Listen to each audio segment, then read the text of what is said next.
Hello class, good afternoon. बहुत बहुत स्वागत है आज की क्लास में। पिछली क्लास में हमने क्लाइमेटोलॉजी का जो टॉपिक था इंट्रोडक्शन का वो पढ़ा था। तो आज से हम एक क्लाइमेटोलॉजी का अपना टॉपिक शुरू कर रहे हैं जिसमें हम सबसे पहले अपना वायुमंडल को कवर करेंगे। ठीक है, तो वायुमंडल में क्या है? वायुमंडल में हम पढ़ेंगे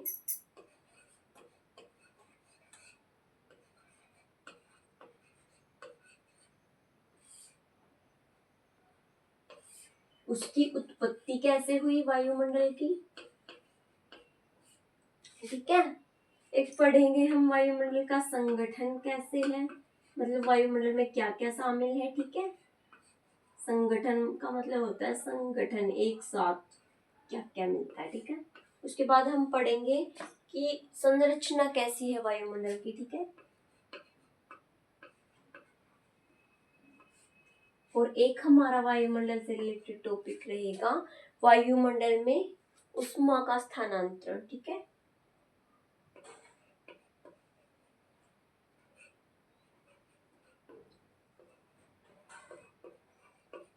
ऊष्मा का स्थानांतरण कि वायुमंडल में ऊष्मा कैसे एक जगह से दूसरी जगह जाती है। ठीक है,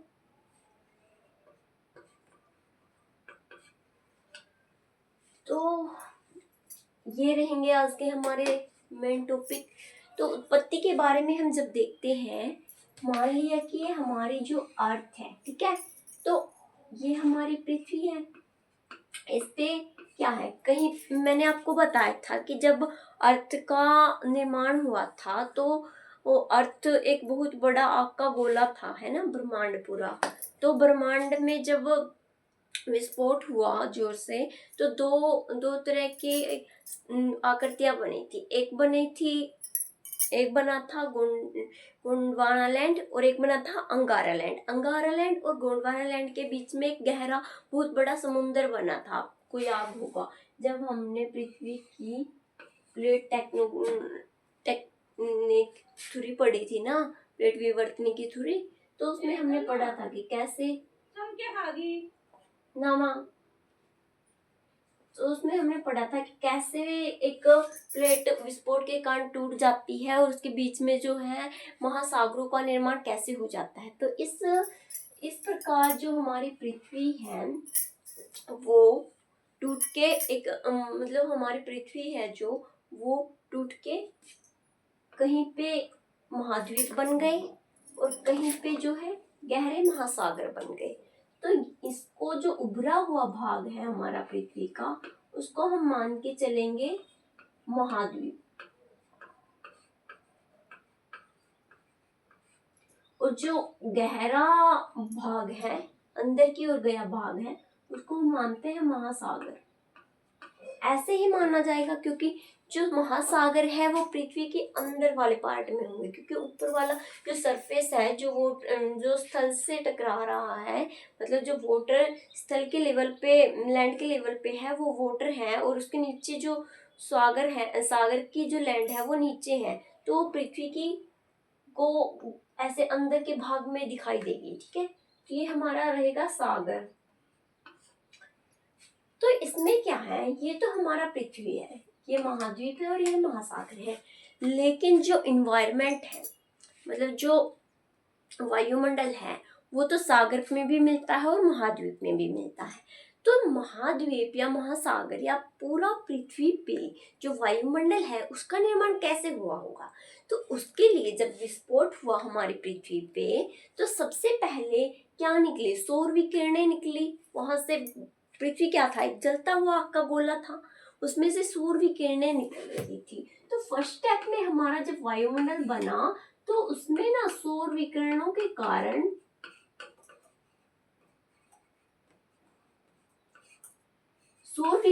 कारण क्या हो रहा था कि वायुमंडल में ना एक तो मिल रही थी हीलियम गैस और दूसरा मिल रहा था हाइड्रोजन गैस। तो पहले चरण में हमने देखा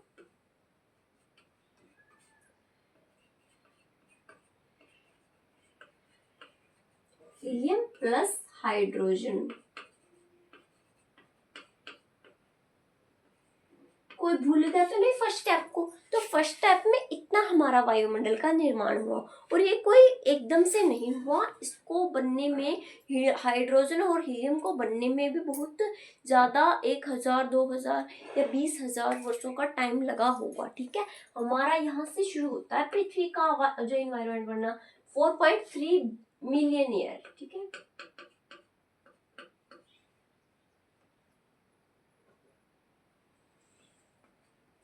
ईयर्स से।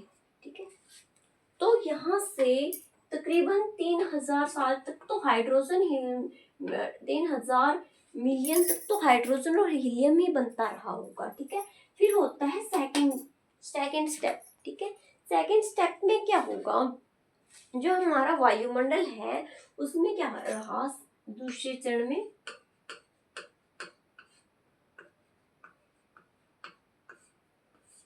वायुमंडल में एक तो बन गया बहुत ज्यादा कार्बन डाइऑक्साइड। ठीक है, दूसरा बना हमारा जलवाष्प, तीसरा बना हमारा जहरीली गैसें, धूलकण और राख। ठीक है, क्या बना, धूलकण, जहरीली गैस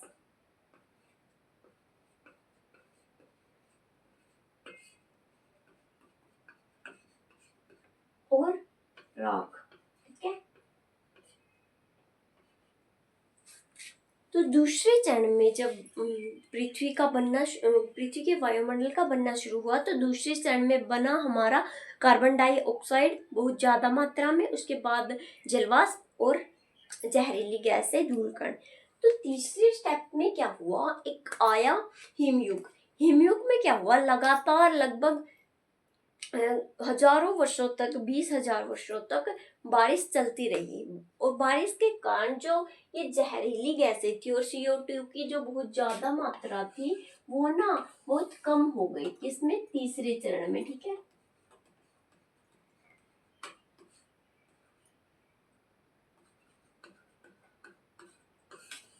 ये बहुत कम हो गई, क्यों, क्योंकि पानी आया ऊपर से, हिमयुग शुरू हुआ, तो वाटर के आने से एक तो CO2 कम हुआ, और दूसरा ये जहरीली गैसें और धूलकण कम हुए।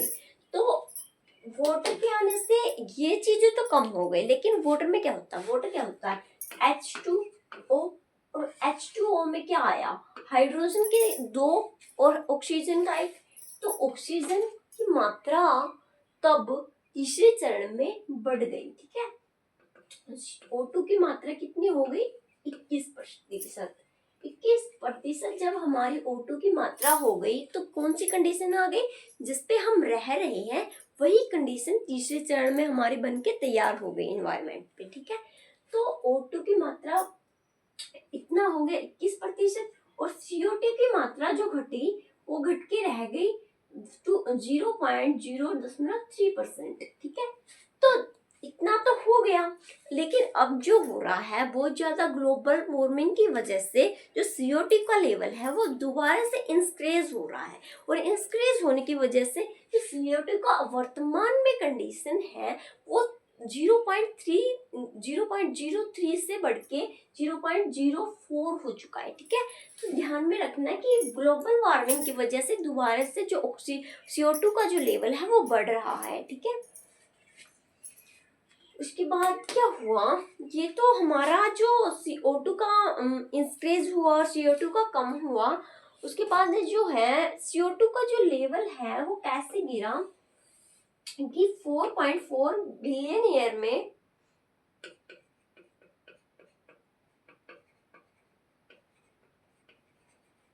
ये ना बिल्कुल पीक पे था। कितना था, 25% था। ठीक है, 25%, या मान लो 20 होगा, यहाँ पे कहीं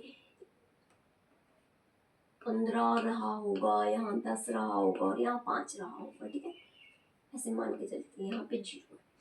तो यहाँ से क्या हुआ, जब आज का युग शुरू हुआ 1700 से लगभग, तो आज के युग में ये नीचे गिर गया। ऐसे ग्राफ बनाएंगे जब आप दिखाएंगे कि जो वायुमंडल है उसका निर्माण कैसे हुआ। तो अगर मैं आपको आज क्वेश्चन दूं कि वायुमंडल का निर्माण किन किन चरणों में हुआ, उसको विस्तार से बताइए, तो आपको क्या करना है, एक ये वाला ग्राफ बनाना है और स्टार्टिंग में जो मैंने अर्थ का बनाया था, जहाँ पे अर्थ का महाद्वीप बनाया और अंदर की ओर महासागर बनाया, एक वो बनाना है। ठीक है, तो ऐसे आप ग्राफ अपने क्वेश्चन में बनाएंगे। लास्ट में मैं आपको एक क्वेश्चन दूंगी इसको लेके। ठीक है, तो ये था CO2 का घटना। इसके बाद हम देखेंगे जो हमारा वायुमंडल है वो किन किन चीजों से बना है। लेकिन उसके पहले हम यहाँ पे टॉपिक लिख लेते हैं संगठन। किसका संगठन है? वायुमंडल का।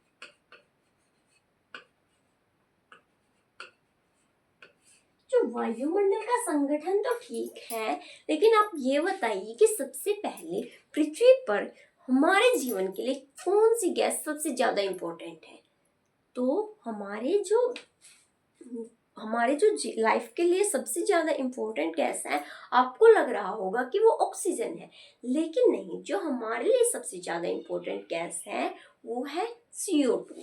क्योंकि जो हमारा अर्थ है उस पे सबसे पहले कोई ह्यूमन या कोई प्राणी नहीं आया था। सबसे पहले किसी वनस्पति का निर्माण हुआ था। तो सबसे पहले क्या आया? वनस्पति आया। तो वनस्पति ने क्या क्या क्या लेने के लिए शुरू किया, मतलब वनस्पति के लिए क्या जरूरी है? तो वनस्पति के लिए या किसी भी पेड़ पौधे के लिए तो ऑक्सीजन जरूरी, CO2 जरूरी है, क्योंकि वो तो उसके साथ प्रकाश संश्लेषण की क्रिया करेगा, है ना, उससे अपना भोजन बनाएगा। तो जीवन के लिए सबसे ज्यादा उपयोगी जो गैस है वो CO2 है। उसके बाद जो है ऑक्सीजन है। लिख लेना आप, सबसे ज्यादा कारण वनस्पति पहले आई। सॉरी, ठीक है। उसके बाद कौन सी गैस इंपॉर्टेंट है जीवन के लिए?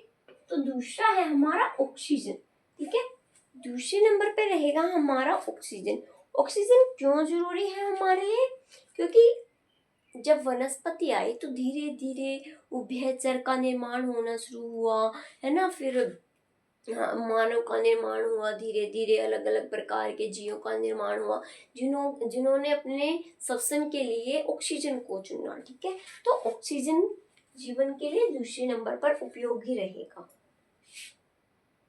उसके बाद अगर कोई ऑक्सीजन के बाद अगर सबसे ज्यादा कोई गैस इंपॉर्टेंट है हमारे लिए तो वो है नाइट्रोजन। नाइट्रोजन में क्या होगा? नाइट्रोजन हमें देती है प्रोटीन बहुत प्रचुर मात्रा में और अमीनो एसिड। अमीनो एसिड होता है नाइट्रोजन में। ठीक है, तीसरी सबसे उपयोगी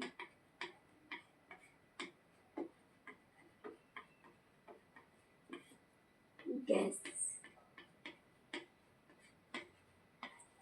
और नाइट्रोजन की जो मात्रा है हमारी अर्थ पे वे है 78%, सबसे अधिक। ठीक है, अगर अर्थ पे कोई भी, अर्थ के जो वायुमंडल है उस पे अगर कोई भी सबसे ज्यादा गैस है वो है नाइट्रोजन। नाइट्रोजन 78% हमारी जो वायुमंडल है उसमें पाई जाती है। ये बिल्कुल इजी आपका एक फैक्ट है, याद रहेगा आपको। ठीक है, इसके बाद जो नाइट्रोजन है उससे क्या मिलता है? प्रोटीन मिलता है। ठीक है, अमीनो एसिड मिलता है।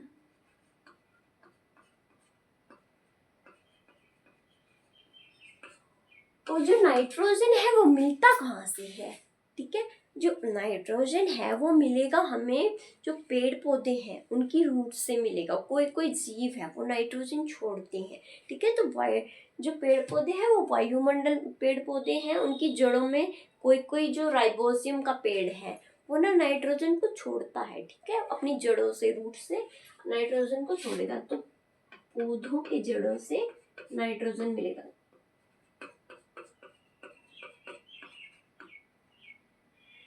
ठीक है, तो तीसरा था ये हमारा नाइट्रोजन। उसके बाद अगर पृथ्वी पे इन तीनों के बाद जो गैस है वो एक ऑर्गन पाया जाता है। ऑर्गन जो है वो चौथे नंबर पर सबसे अधिक वायुमंडल में पाई जाने वाली गैस है। ठीक है,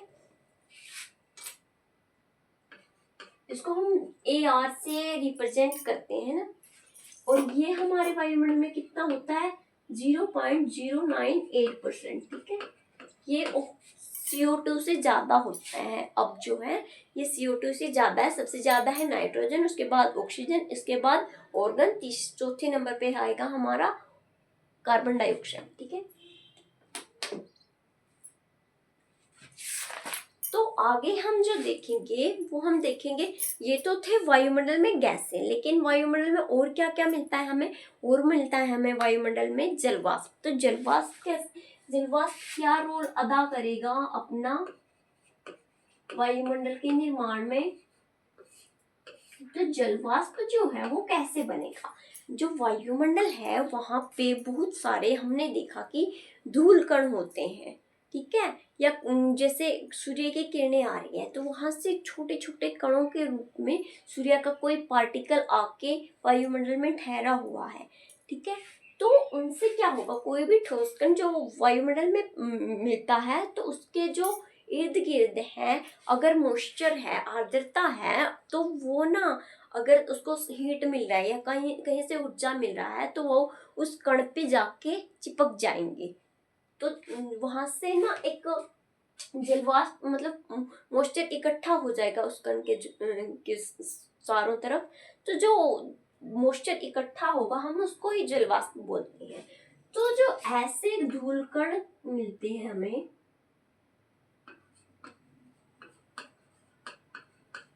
या ठोस कण, ठोस भाग, जिसपे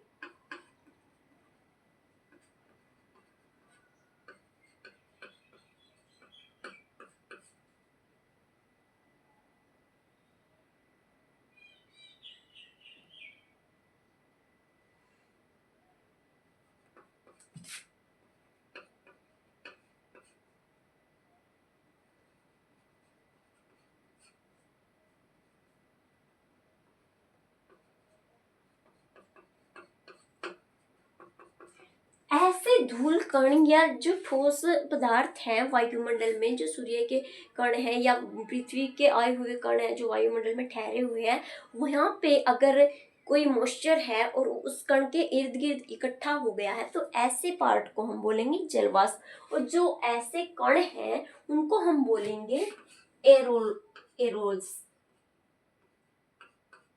एरोसोल। इसको आप बिल्कुल ध्यान में रखिएगा क्योंकि एग्जाम में पूछ लेते हैं कि एरोसोल क्या है। तो एरोसोल वायुमंडल में पाए जाने वाले ऐसे कण, ठोस कण होते हैं, ठोस धूल कण या कण किसी भी उल्कापिंड के या सूर्य के या पृथ्वी के ऐसे कण जो किसी भी मॉइस्चर को अपनी ओर आकर्षित करके जलवाष्प के रूप में परिवर्तित हो जाते हैं, उन्हीं को एरोसोल बोला जाता है। ठीक है, एरो को शोल कर लेते हैं। इसके बाद जो हमारा एडवांस में हम देखते हैं,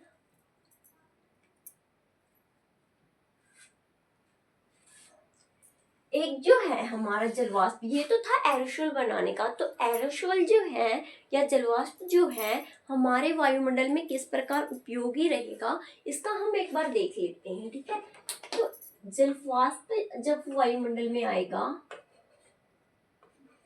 बनेगा, ठीक है, तो मान लीजिए अर्थ है, ठीक है, और ये सन है, यहाँ से सूर्य की किरणें आ रही हैं और ये जलवाष्प के कण हैं। सूर्य से जो किरणें आती है वे 3 प्रकार की किरणें आती है, A, B और C। अल्ट्रावायलेट किरणें जो है मतलब सूर्य की जो किरणें आती हैं उसमें 3 प्रकार की किरणें होती हैं, A, B और C।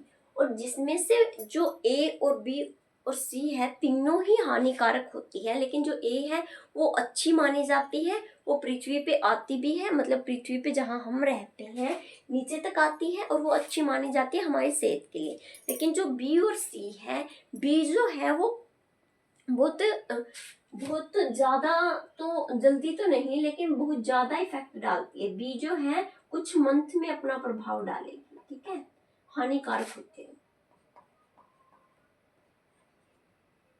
और सी जो है कुछ मिनटों में ही अपना प्रभाव डाल देती है।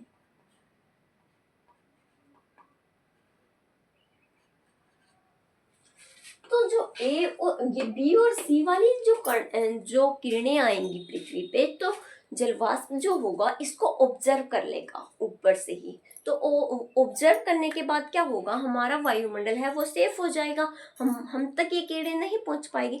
तो इस प्रकार जो जलवाष्प है ऐसे भी हमारी मदद करता है। तीसरा जो जलवाष्प का रोल रहेगा वायुमंडल में, जब इसको कहीं से हिट मिल जाएगी या बहुत सारे जलवाष्प के जो कण हैं वो एक दूसरे के पास पास आ जाएंगे, तो बादलों का निर्माण होगा, बादलों से बारिश होगी, बारिश से फिर से पृथ्वी पर जल इकट्ठा होगा, फिर से इवेपोरेशन होगा, फिर से जलवाष्प बनेगा।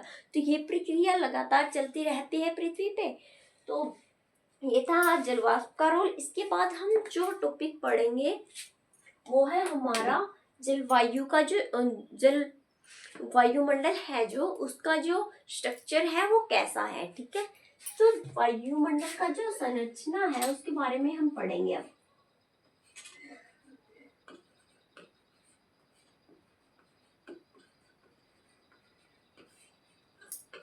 वायुमंडल की जो संरचना है उसको हम ऐसे देखेंगे, ठीक है।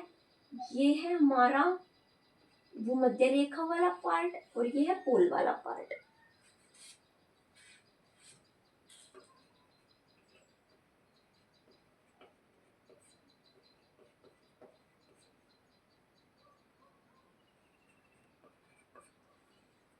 जो सबसे पहली परत वायुमंडल में पाई जाती है, जहाँ पे हम रहते हैं, जिस हाइट तक मनुष्य रहता है उस हाइट तक जो है अक्षोभ मंडल वाली परत पाई जाती है। कौन सी? अक्षोभ।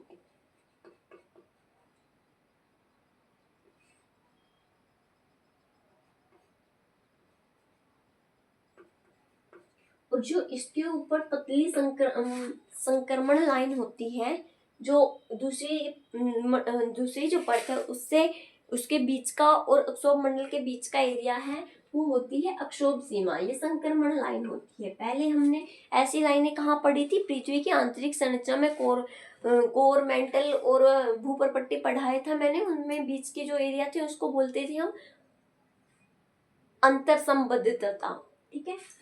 ये वही है संक्रमण जोन सीमा। जो अक्षोभ मंडल है, जो भूमध्य रेखा है, वहां पे इसकी जो हाइट है वो 18 मीटर है, ठीक है, 18 किलोमीटर। और जो ध्रुव है वहां पे 50 किलोमीटर है। ऐसा इसलिए क्योंकि यहाँ पे जो कोरियोलिस बल है वो होता है, मतलब इफेक्ट डालता है, और यहाँ पे कोरियोलिस बल शून्य होता है। इसके कारण जो वायुमंडल है उसका आगे हम देखेंगे भी आपको, जो वायुमंडल है उस पर ज्यादा इफेक्ट नहीं डालेगा तो ये दूर तक जाएगा। तो अक्षोभ मंडल में क्या होता है, यहाँ पे जो है हाइट के साथ, क्योंकि ये सबसे नीचे वाली वायुमंडलीय परत है, तो हाइट के साथ जो है टेम्परेचर वो नीचे जाएगा, ठीक है। और नीचे जाएगा जब, तो मैंने बताया था आपको कि 1000 किलोमीटर ऊपर जाने पे जो टेम्परेचर है वो कितना जाता है, 6.5 डिग्री नीचे जाएगा, ठीक है, कम हो जाएगा मतलब। तो अक्षोभ मंडल में एक तो रहा टेम्परेचर कम होगा, दूसरा जो मौसमी घटनाएं होती है, कोई भी बादल बनता है, वर्षा आती है, या कोई बिजली गिरने की घटना है, तूफान आने की घटना है, वो सभी जो घटनाएं हैं वो अक्षोभ मंडल में होती है, ठीक है। तो ध्यान रखना मौसमी घटनाएं जो है वो अक्षोभ मंडल में होगी। तीसरा क्या है हमारा अक्षोभ मंडल का, जो अक्षोभ मंडल है वहीं पे हमारे जो वायुयान है वहीं पे उड़ाए जाते हैं, क्योंकि जेट धाराएं हैं यहीं से चलती है। जेट धाराएं यहीं से चलती है, लेकिन जो हमारे वायुयान है वह समताप मंडल में उड़ाए जाते हैं। उसका रीजन ये रहेगा क्योंकि समताप मंडल एकदम शांत है, वहां पे कोई भी मौसमी घटना हलचल नहीं पाई जाती, तो समताप मंडल में हमारे वायुयान चलेंगे। तो अक्षोभ मंडल का हमारा यही रोल है कि ये जो है हमारा वर्षा कराता है, और मतलब वर्षा के लिए, तूफान के लिए, तड़ित के लिए, किसी भी मौसमी घटना के लिए जिम्मेवार माना जाता है। और यहीं पे सबसे बड़ा एक बादल होता है जो क्लिमोनिम्बस, कपासीय वर्षा मेघ, यहीं पे पाया जाता है। जो कपासीय वर्षा मेघ है वो अक्षोभ मंडल में तो नॉर्मल पाया जाता है, लेकिन जो अक्षोभीय सीमा है यहाँ पे अगर कोई कम जो कपासीय वर्षा मेघ मिलता है, तो उसका जो कपासीय वर्षा मेघ है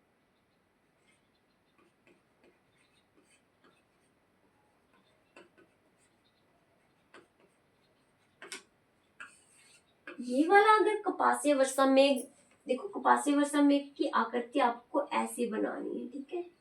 अगर आ भी जाए अक्षोभ मंडल के बारे में बिल्कुल ही डीप आपसे पूछ लिए कोई, तो आपको ऐसे ऐसे एक्सप्लेन करना है। आप पहले बताएंगे जो अक्षोभ मंडल है उसकी जो सबसे ऊपरी परत है उसको, जो वायुमंडल है उसकी जो सबसे पहली परत है जो उसे हम बोलेंगे अक्षोभ मंडल। अक्षोभ मंडल पे सभी प्रकार की मौसमी घटनाएं होती है, जैसे वर्षा, तड़ित, तूफान, ठीक है, एक्सट्रम।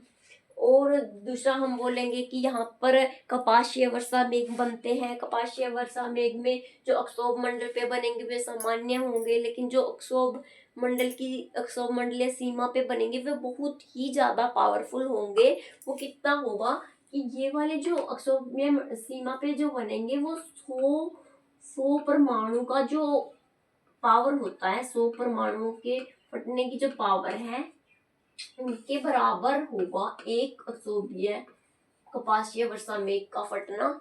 100 परमाणुओं के फटने के समान होगा एक कपासीय वर्षा मेघ का फटना, ठीक है। तो अक्षोभीय सीमा पे वेरी डेंजरस कंडीशन पाई जाती है कपासीय वर्षा मेघ की। देखो एक यहाँ पे चलती है जेट स्ट्रीम धाराएं, ऐसे आप बनाएंगे इनको। जेट स्ट्रीम धाराएं जो है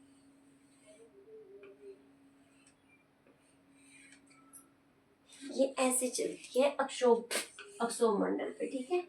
और इसमें क्या होता है, जो हम बहुत सारे वो देखते हैं कि वायुयानों की बहुत सारी घटनाएं होती है वो अक्षोभ मंडल में दिखाई देती है आपको। और वे किस कारण से होती है, क्योंकि जो वायुमंडल के जो आजकल प्लेन चलते हैं वे होते हैं किसी भी प्राइवेट कंपनी के, सरकार के नहीं होते। तो उनको ना अपना फ्यूल बचा के रखना होता है, मतलब वो चाहते हैं कि हम हमारा प्लेन में जो फ्यूल लग रहा है उसको कम यूज करें। तो वो क्या करते हैं, जो जेट स्ट्रीम धारा अगर उन्हें चलती हुई दिखाई दे रही है तो वो उसके साथ साथ अपना प्लेन उड़ाना शुरू कर देती है। लेकिन इसके कारण क्या होता है, क्या कई बार जो बादल वगैरह उसके एकदम सामने आ जाते हैं और जिससे टकरा के फिर ये जो एरोप्लेन है वो क्रैश हो जाते हैं। ऐसी हमें एक घटना दिखाई दी थी, मलेशियन एरोप्लेन है उसके साथ ऐसा ही हुआ था। उसके ब्लैक बॉक्स जो होता है उसमें ये सब रिकॉर्ड हो गया था कि जो वायुयान था वो जेट स्ट्रीम धाराओं के प्रवाह के साथ जा रहा था। करना क्या चाहिए था इसको अगर यहाँ से कोई जेट स्ट्रीम वायुयान जा रहा है और यहाँ पे बीच में जेट स्ट्रीम आ रहा है, तो इसको ऐसे क्रॉस करके ऐसे निकल जाना चाहिए था, ठीक है। तो इसने किया क्या, ये यहाँ इसके साथ चलना शुरू कर दिया, ठीक है। इसके साथ चलना शुरू कर दिया तो इसको आगे दिखा नहीं, जेट स्ट्रीम धाराओं के प्रवाह में एकदम से बादल आए हैं, किसी भी चीज से टकरा के क्रैश हो गया, बहुत सारे लोगों की जान चली गई। तो इस प्रकार के जो लालच है नहीं करना चाहिए। अगर प्राइवेट भी है तो उसको थोड़ा मानवता दिखा के अपना फ्यूल की जगह अगर कोई अच्छी सुविधा दे तो लोग ज्यादा आकर्षित होंगे, ना कि ऐसी इस प्रकार की बेवकूफी भरी हरकतें करने से, है ना। तो बिजनेस बढ़ाने का ये कोई अच्छा तरीका मुझे नहीं लगा। इसके आगे हम पढ़ेंगे जो सौर विकिरणें हैं वे कैसे कैसे कार्य करती है, ठीक है। मैंने आपको बताया था, वैसे ऐसे इसको मुझे लगता है एक्सप्लेन करने की जरूरत तो है नहीं, फिर भी एक बार दिखा देती हूँ आपको। ये हमारा पृथ्वी है और ये सन है, आपको पता ही होगा। पृथ्वी पे जो सन की जो ये किरणें आ रही है वो 3 प्रकार की होती है। अल्ट्रा वायलेट किरणें जो होती हैं वो 3 प्रकार की होती है, ए, बी और सी। ए कम खतरनाक होती है और बी जो है ये अधिक खतरनाक होती है और ये सबसे ज्यादा खतरनाक। ठीक है, वेरी वेरी। तो ये इनको हम अल्फा बीटा गामा भी बोल सकते हैं। ये जो ए बी सी है, इनसे अल्फा बीटा गामा प्रकार की किरणें निकलती है जो खतरनाक होती है। ठीक है, इसके बाद है उष्मा का स्थानांतरण। उष्मा का स्थानांतरण से हमारे क्या मतलब है कि जो उष्मा है एक चट्टान से दूसरी चट्टान में या एक माध्यम से दूसरे माध्यम में कैसे जाती है।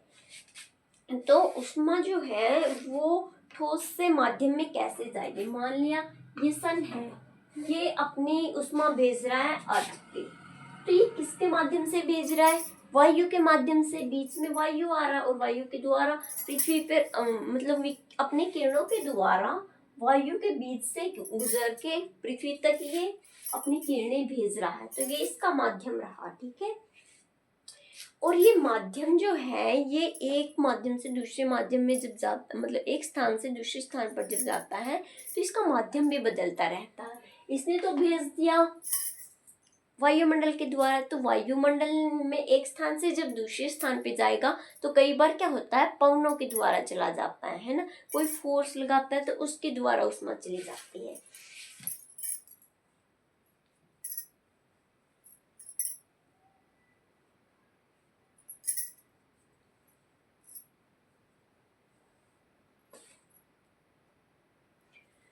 ये हमारा पृथ्वी है वो तो गर्म होता है सूर्य की किरणों से, लेकिन जो हमारा वायुमंडल है वो पता है आपको कैसे गर्म होगा।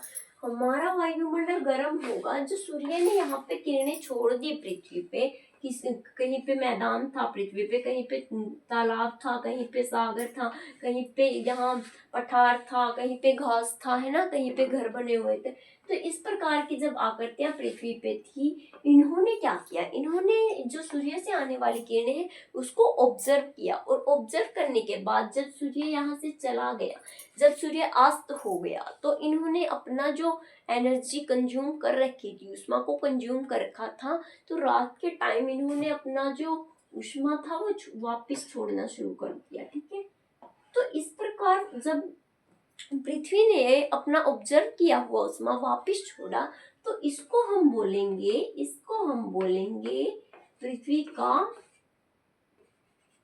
पृथ्वी की विकिरणें।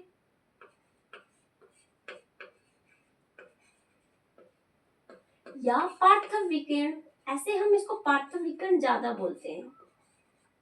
ठीक है, ये पार्थव विकिरण कहलाएगी।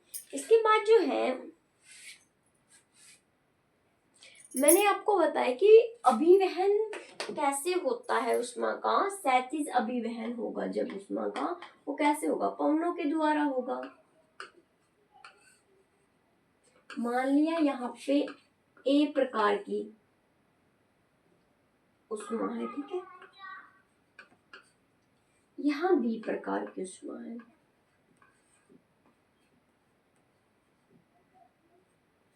मैंने आपको बताया था जो पवनी है हाई प्रेशर से लो प्रेशर की ओर जाती है, तो प्रेशर में क्या होगा, अगर जहाँ प्रेशर अधिक है वहां पे टेम्परेचर क्या होता है, लो होता है।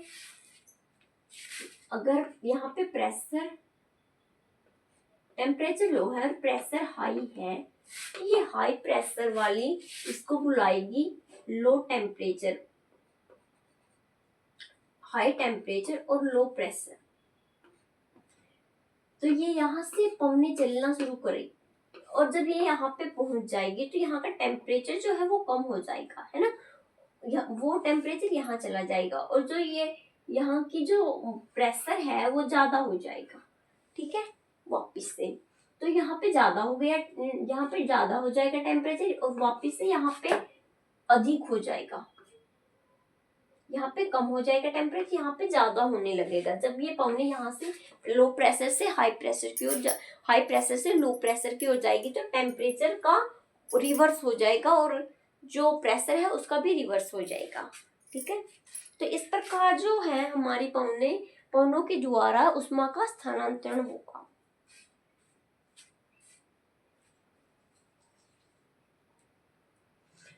एक जो है हम ये देखते हैं कि जो पृथ्वी है, क्या हर हर जो सरफेस है पृथ्वी का, वो क्या पृथ्वी का जो सरफेस है वो वायुमंडल में से जो सूर्य की किरणें आ रही है वो हर हर सरफेस एक समान ग्रहण करता है सूर्य की उष्मा को, या अलग अलग तरीके से। तो उसको हम ऐसे देखते हैं कि कहीं पे पृथ्वी के सरफेस पे पहाड़ है ना, कहीं पे पठार है, कहीं पे मैदान है, कहीं पे घाटी है, और कहीं मान लिया इंडस्ट्रियल एरिया है, ठीक है, जहाँ पे लोग रहते हैं। तो इस प्रकार यहाँ की चट्टानें अलग है, यहाँ की अलग है, यहाँ की अलग है। तो जो सूर्य की किरणें आएगी वो इस प्रकार की चट्टानें, क्या पता कोई चट्टान इसको ज्यादा ऑब्जर्व करती हो। जैसे हम देखते हैं कि काले जो रंग है, ब्लैक कलर जो है वो उष्मा को ज्यादा आकर्षित करता है। इसी प्रकार कई प्रकार की ऐसी चट्टानें होती है जिसमें क्या पता इलेक्ट्रॉन हो, तो वो उष्मा को ज्यादा अपनी ओर आकर्षित करेगी। तो इस प्रकार की चट्टानें उष्मा को ज्यादा आकर्षित करेगी। तो ऐसे ऐसे जो सूर्य की जो किरणें हैं उनका अपना अपना लेवल अलग अलग तरह से, ये अलग अलग चट्टानों में डिफरेंट डिफरेंट टाइप से ऑब्जर्व हो जाती है।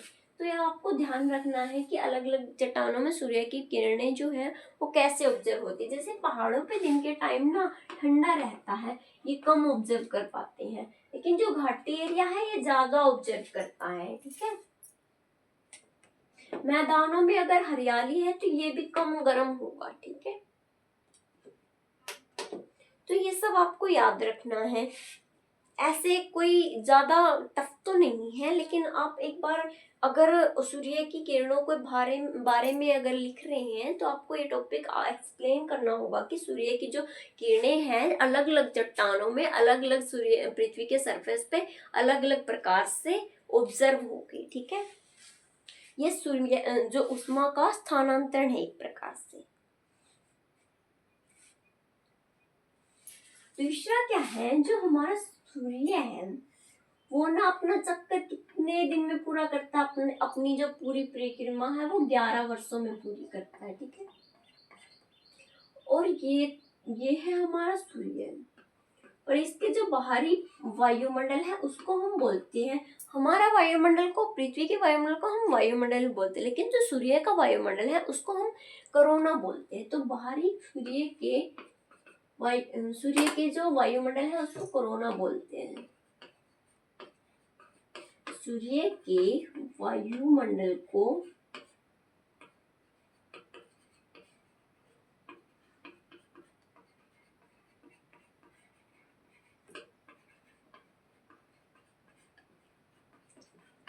लेकिन कभी कभी क्या होता है कि सूर्य के जो कोरोना है, माना वायुमंडल है, उसमें इस प्रकार की घटनाएं होती हैं। जैसे हमारे क्षोभ मंडल में तूफान आता है, वर्षा होती है, वैसे ही इसमें भी अपना इसके सूर्य के वायुमंडल में भी तूफान आता है।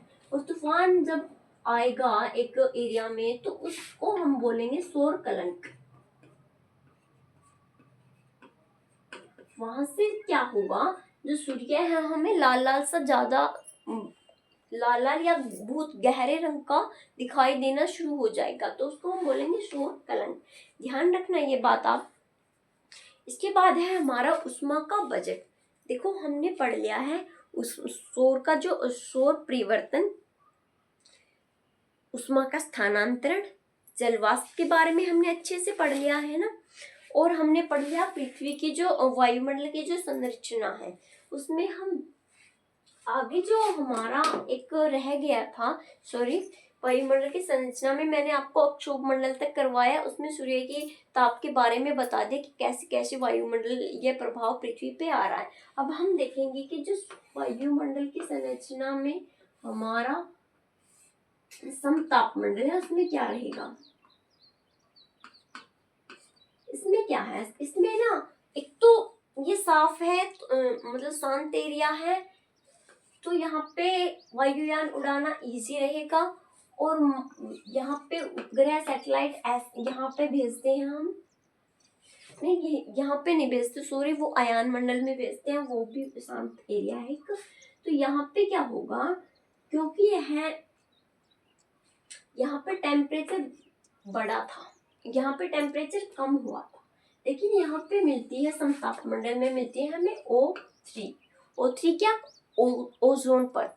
ओजोन परत जो है सूर्य की पराबैंगनी किरणों से हमारी रक्षा करती है, ये हमें सबको पता है।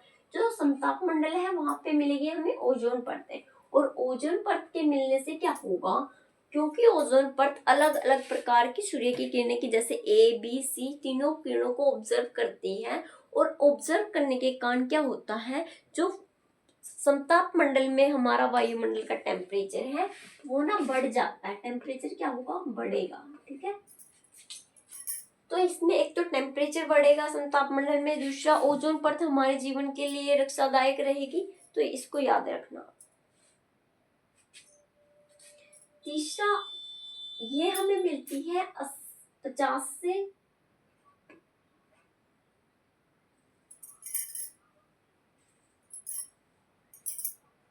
320, ठीक है। तीसरा हम देखेंगे मध्य मंडल। मध्य मंडल में क्या होगा, और कुछ याद नहीं रखना आपको। मध्य मंडल में जो हमारे उल्का पिंड है वो अगर गिरते हैं तो वो मध्य मंडल में आके गिरते हैं, मध्य मंडल में आके वे राख हो जाते हैं, जो उल्का पिंड ब्रह्मांड से आके गिरते हैं।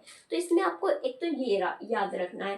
तीसरा, यहाँ तक पहुंचते पहुंचते हाइट बहुत बढ़ जाती है, हाइट बढ़ने के कारण जो वायुमंडल का घनत्व है, जो वायुमंडल में धूल कण गैसें हैं वो कम हो जाते हैं, और घनत्व कम होने के कारण जो वायुमंडल का टेम्परेचर है फिर से गिरने लगता है। क्यों गिरने लगता है, घनत्व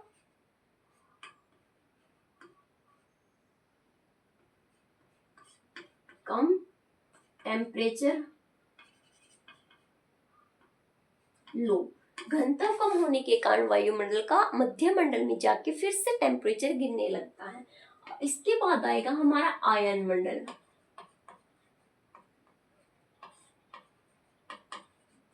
आयन मंडल में क्या होगा, आयन मंडल में जो है हमारा जो सैटेलाइट है या हमारा जो टावर है उसका जो रेंज है सैटेलाइट के माध्यम से जो आता है, वो इस प्रकार की जो घटनाएं हैं, रेडियो टेलीकास्ट की घटना या टेलीफोन की जो लाइन है उसके लिए जो हम सैटेलाइट भेजते, तो इस प्रकार की जो सैटेलाइट है वो आयन मंडल में हम भेजते हैं, और यहाँ से टकरा के हमारा जो ये हमें मैसेज आता है या कोई कॉल का रिप्लाई आता है या सैटेलाइट से कोई सूचना होती है, तो यहाँ पे इलेक्ट्रॉन मिलते हैं, और इसी के कारण यहाँ पे क्या होता है, बहुत लाइट सी देखने को मिलती है हमें रात के टाइम पे, यहाँ पे रोशनी होती है, ठीक है, क्योंकि यहाँ पे इलेक्ट्रॉन प्रोटॉन होती है। इसी के कारण हमारा सैटेलाइट, मोबाइल वगैरह की जो घटनाएं, मतलब जो प्रक्रिया है यहीं से कामयाब हो पाते हैं, क्योंकि यहाँ से टकरा के फिर से पृथ्वी पे वापस लौट जाते हैं सैटेलाइट के।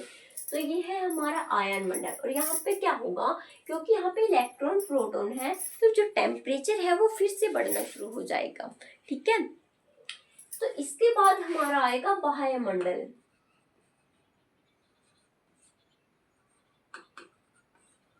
बाह्य मंडल में क्या होगा, बाह्य मंडल जो है वहां पे फिर से हमारा टेम्परेचर नीचे गिरना शुरू हो जाएगा, क्योंकि इसमें जो हमारा अंतरिक्ष है और वायुमंडल है उसमें कोई वो अंतर नहीं रहेगा, वो एक दूसरे से मिले हुए दिखाई देंगे। तो बाह्य मंडल एकदम बाहर है, तो इसके बारे में ज़्यादा जानकारी भी नहीं है, आंतरिक से मिलता हुआ है, टेम्परेचर लो हो जाता है फिर से। तो ये थी हमारा वायुमंडल की संरचना। इसमें हमने पढ़ा अक्षोभ मंडल जहाँ पे मौसमी घटनाएं होती है, दूसरा हमने पढ़ा समताप मंडल जहाँ पे ओजोन परत पाई जाती है जो हमारी पराबैंगनी किरणों से रक्षा करती है, तीसरा हमने पढ़ा मध्य मंडल और आयन मंडल, और फिर बाह्य मंडल, ठीक है। तो अकॉर्डिंग टू हाइट एक छोड़ के एक पे बढ़ेगा, एक पे कम होगा टेम्परेचर, दूसरे पे बढ़ेगा, फिर एक पे कम होगा, फिर तीसरे पे बढ़ेगा। रीजन आपको याद रखना पड़ेगा कि समताप मंडल में ओजोन परत के कारण टेम्परेचर बढ़ा था, मध्य मंडल में उसका घनत्व कम हो गया था वायुमंडल का, इसलिए कम हो गया, और जो आयन मंडल है, इलेक्ट्रॉन प्रोटॉन के कारण टेम्परेचर फिर से बढ़ गया और बाह्य मंडल में जाके फिर से कम हो गया। ठीक है, अब हमारा एक टॉपिक रहता है ऊष्मा का बजट। ऊष्मा का बजट में हम क्या करेंगे,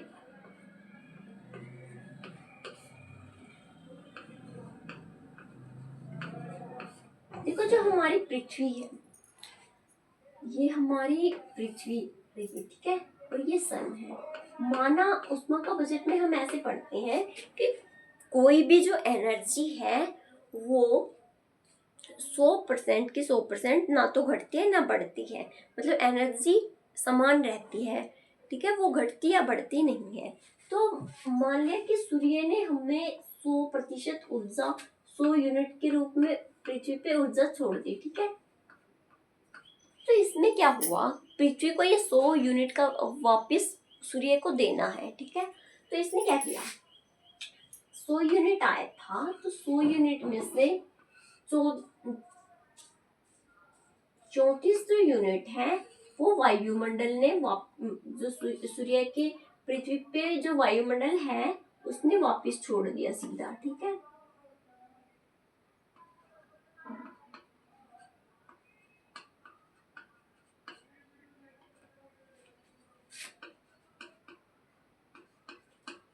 और रह गया हमारा 65%।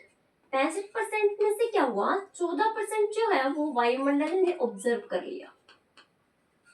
65 में से 65 में से वायुमंडल ने क्या किया, ऑब्जर्व कर लिया 14%।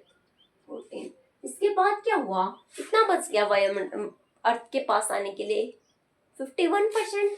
और 51% में से क्या किया वायुमंडल ने, ओ पृथ्वी ने, तो 51% में से वायुमंडल ने क्या किया कि इसको ना, इसने वायुमंडल ने 17% जो अपनी ऊष्मा थी वो सीधे वापस बोल दिया सूर्य को कि ये लो, आपके 17% यहाँ से मेरे तरफ से ही ले लो। पार्थिव विकिरणों के द्वारा इसने 17% ऊष्मा वापस भेज दी। ठीक है, अर्थ पे आने से पहले ही।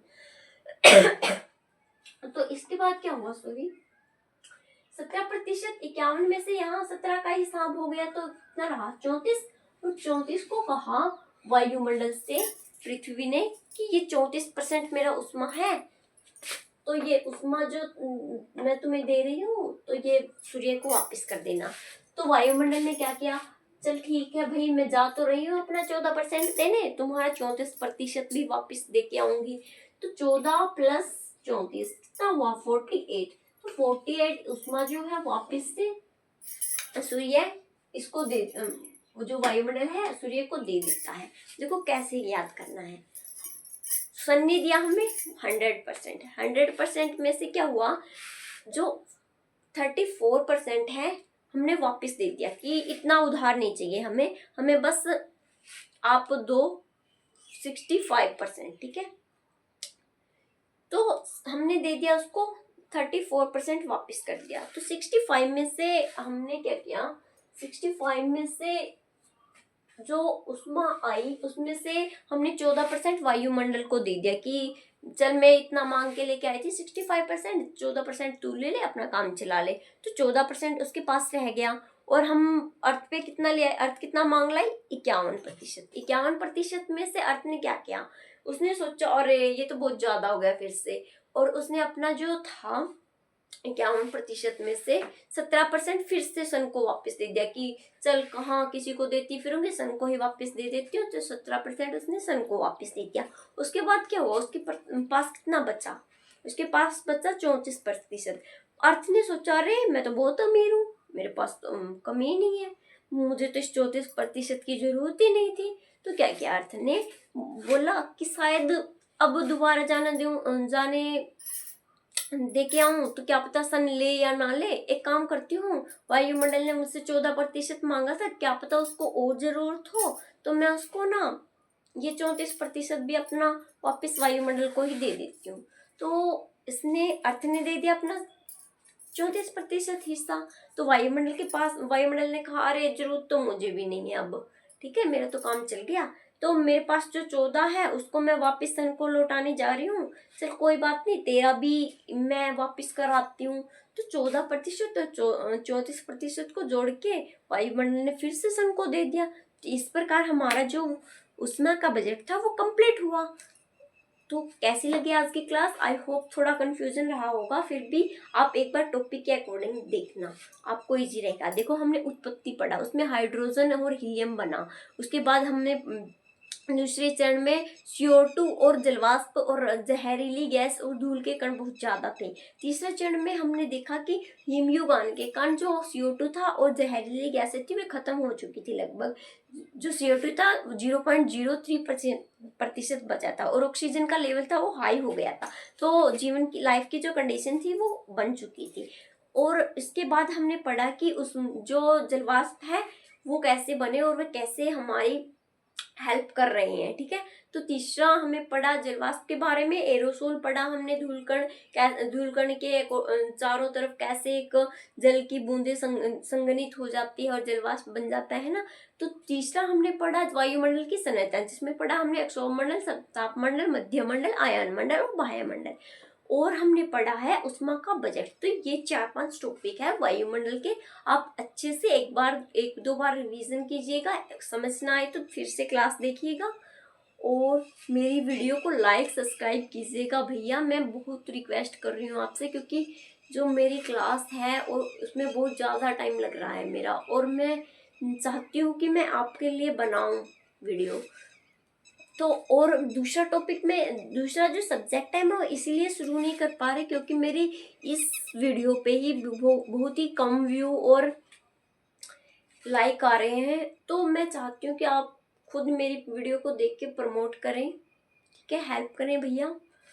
Thank you so much. और आगे मेरे से ऐसा मत सोचना कि मैं आप पे प्रेशर डाल रही हूँ, बस बोल रही हूँ मुझे ज़रूरत है तो हेल्प कर सकती हो तो आप शेयर कर दिए अपने फ्रेंडों को। तो थैंक यू सो मच। आगे आपको ऐसी वीडियो देखने के लिए मेरे चैनल को सब्सक्राइब कर लीजिएगा। धन्यवाद। आगे ऐसे मिलते रहेंगे हम।